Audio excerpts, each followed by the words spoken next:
முதல் வாசகம். திருவெளிப்பாடு அதிகாரம் 15 திருவசனங்கள் 1 முதல் 4 வரை. பின்பு பெரியதும் வியப்புக்குரியதுமான மற்றொரு அடையாளத்தை விண்ணகத்தில் கண்டேன். 7 வானதூதர்கள் 7 வாதைகளை கொண்டிருந்தார்கள்.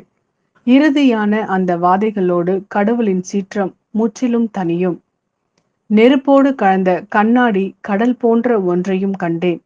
தொடர்ந்து விலங்கின் மீது அதன் சிலை மீதும் என்னால் குறிக்கப் பெற்ற அந்த ஆள் மீதும் வெற்றி பெற்றவர்கள் கடவுள் கொடுத்திருந்த யாழ்களை ஏந்திய வண்ணம் கண்ணாடி கடல் அருகே நின்று கொண்டிருக்க கண்டேன். அவர்கள் கடவுளின் பணியாளரான மோசேயின் பாடலையும் ஆட்டுக்குட்டியின் பாடலையும் பாடிக்கொண்டிருந்தார்கள்.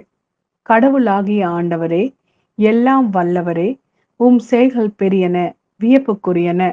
மக்கள் இனங்களின் மன்னரே, உம் வழிகள் நேரியவை, உண்மையுள்ளவை. ஆண்டவரே, உமக்கு அஞ்சாதவர் யார்?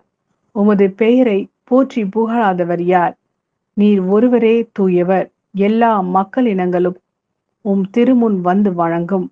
ஏனெனில் உம் நீதி செயல்கள் வெளிப்படையாயின. இது ஆண்டவரின் நல்வாக்கு. இறைவா, உமக்கு நன்றி. லூக்கா எழுதிய நற்செய்தி அதிகாரம் 21 திருவசனங்கள் 12 முதல் 19 வரை. இவை அனைத்தும் நடந்தேறும் முன் அவர்கள் உங்களை பிடித்து துன்புறுத்துவார்கள். தொழுகை கூடங்களுக்கு கொண்டு செல்வார்கள். சிறையில் அடைப்பார்கள்.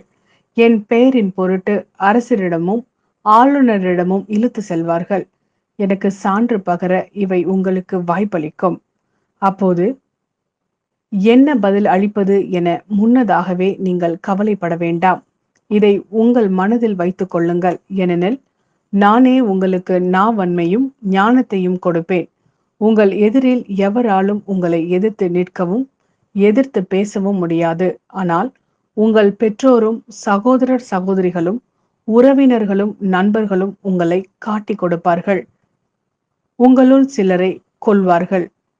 என் பெயரின் பொருட்டு எல்லாரும் உங்களை வெறுப்பார்கள். இருப்பினும் உங்கள் தலைமுடி ஒன்று கூட விழவே விழாது. நீங்கள் மன உறுதியோடு இருந்து உங்கள் வாழ்வை காத்து கொள்ளுங்கள்.